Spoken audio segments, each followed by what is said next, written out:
Radhe Radhe friends, कैसे हैं आप सब। मेरे लड्डू गोपाल चैनल में आप सबका स्वागत है फ्रेंड्स। आज मैं आप सबको चीलो और सियारिन की कथा सुनाने वाली हूँ फ्रेंड्स। और ये बहुत ही पुरानी कथा है, बहुत ही पौराणिक कथा है फ्रेंड्स। जीवित पुत्री का व्रत भी जिसे कहते हैं, और जितिया के प्रभाव से कैसे मरा हुआ संतान जो है, मरा हुआ पुत्र जीवित हो जाता है। इस कथा में आप सब सुनेंगे कि जितिया के प्रभाव से कैसे मरा हुआ पुत्र जीवित हो जाता है फ्रेंड्स। तो फ्रेंड्स, वीडियो पसंद आए तो लाइक ज़रूर कर लीजिएगा, और हमारे चैनल पर अगर नए हैं तो सब्सक्राइब ज़रूर कर लीजिएगा फ्रेंड्स। और सब्सक्राइब करके घंटी वाले चिन्ह को प्रेस कीजिएगा, ताकि जब भी कोई नया वीडियो अपलोड करे तो उसका नोटिफिकेशन आप तक पहुँचे फ्रेंड्स। तो कथा में शुरू करती हूँ। पूरा कथा सुनिएगा फ्रेंड्स, तभी अच्छे से समझ में आएगा और तभी कथा का पूरा फल प्राप्त होगा फ्रेंड्स।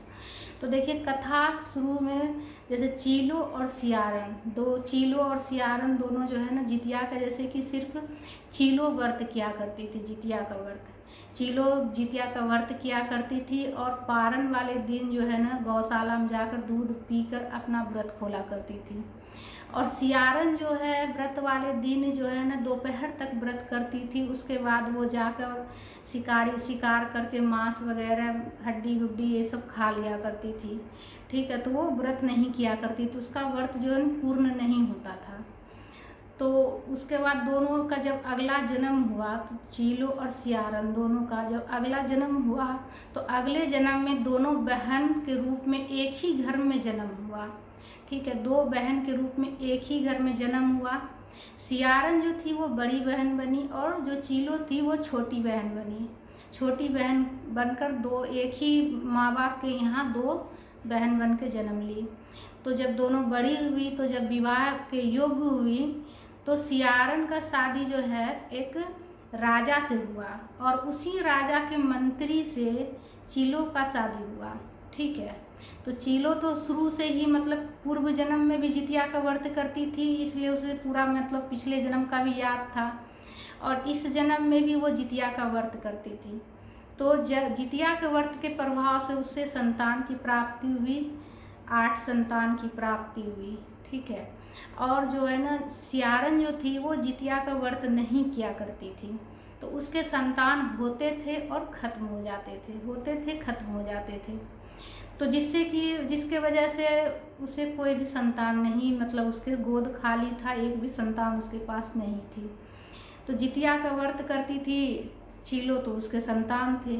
और जो सियारन थी अपनी बहन के संतान को देख के बहुत जला करती थी, कि मतलब इसके सारे संतान, और इसके सारे संतान बिल्कुल मतलब खूब सुंदर थे, एकदम स्वस्थ थे।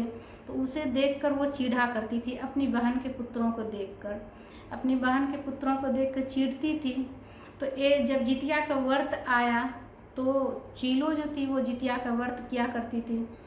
तो चीलो जिस दिन उठगन रहता है, उठगन वाले दिन जो है ना क्या करती है, सोचती है कि मेरी बहन की कोई संतान नहीं है। बहन तो बहन होती है, और चीलो मतलब अच्छी थी, तो वो अपनी बहन को देख कर थोड़ा दुखी होती थी कि उसके कोई संतान नहीं है। तो वो क्या कि अपने संतान को भेज दी अपनी बहन के यहाँ, सियारन को यहाँ भेज दी कि जाओ मौसी के यहाँ, तुम लोग जाओ, आज उठगन है, तो मौसी के यहाँ जाओ तुम लोग भी सुबह में। तो भेज दी। तो वो वहाँ जब उसके बच्चे गए, तो वो तो देख कर जलती थी। तो वो क्या कि सभी बच्चों को काट कर और 8 पिटारी बना दी, और 8 में उसके टुकड़े टुकड़े, बच्चे के टुकड़े कर कर के उसमें भर दी। और भर के अपने जो सेवक रहते हैं, तो राजा की पत्नी थी सियारन, तो जो सेवक उसका था, सेवक के हाथ से अपनी बहन को भिजवा दी। और भिजवा दी तो बहन के पास जाकर बोलने के लिए बोल दी कि बोल देना कि इसमें जो है ना लड्डू पेड़ा मिठाई भरा हुआ है सातों में। तो सेवक वैसे ही जाकर बोला, 8 पेटारी रखा, और बोला कि आपकी बहन ने इसमें सभी में जो है ना लड्डू पेड़ा मिठाई भर के भेजी है। तो वो सोचती है कि पुत्र तो मेरा लगता है पहले ही आया, मतलब वो अनुमान लगाई कि हो सकता है मेरा पुत्र पहले आ गया हो, अंदर कमरे में हो। तो वो तो पेटारी देख के खुश हुई कि इसमें लड्डू पेड़ा मिठाई है। तो वो तुरंत अपने पुत्रों को, अपने संतान को आवाज़ लगाई कि आ जाओ बच्चों, देखो तुम्हारी मौसी जो है ना इसमें लड्डू पेड़ा भिजाई है, आओ सभी खा लो, आके उठगन है खा लो। तो बस तुरंत जो है ना सभी बच्चे उसके निकल के आए, बाहर आ गए दौड़ते हुए। और आकर जब आया और उसकी बहन जब खोली तो जो उसके जो मतलब बच्चे के जो टुकड़े भेजी थी काट काट के, वो सभी लड्डू पेड़ा मिठाई में बदल गया। और उसका बेटा जो है, जो चीलो थी, उसका बेटा सारा जीवित हो गया। वो जो है ना पूर्व जन्म में भी जितिया का व्रत किया करती थी, इस जन्म में भी जितिया का व्रत किया करती थी। और जितिया के प्रभाव से, जितिया व्रत के प्रभाव से उसके संतान, मरे हुए संतान जीवित हो गया। तो उसकी जो बहन रहती है सियारन, उसे बड़ा आश्चर्य हुआ जब वो जानी कि उसके सभी बेटे जिंदा हो गए। तो उसे बड़ा आश्चर्य हुआ कि कैसे जीवित हो गया। तो चीलो को जो है ना पिछले जन्म का भी सारा चीज़ याद था, मतलब वो अच्छा काम क्या करती थी तो उसे पूर्व जन्म के भी सारी कहानी याद थी। और इस जन्म की भी कहानी उसे पता था कि मेरी बहन हमसे जलती है। फिर उसने अपनी बहन को बोली कि बहन तुम जो है ना जितिया का व्रत किया करो, ठीक है, जितिया का व्रत करोगी तो तुम्हें भी संतान की प्राप्ति होगी, संतान दीर्घायु होगा, संतान हमेशा स्वस्थ रहेगा। तो जब वो उसकी बहन बोली तो फिर जो है ना सियारन भी व्रत करना शुरू कर दी, जिसके प्रभाव से उसके भी तेजस्वी संतान की प्राप्ति हुई, सियारन को भी।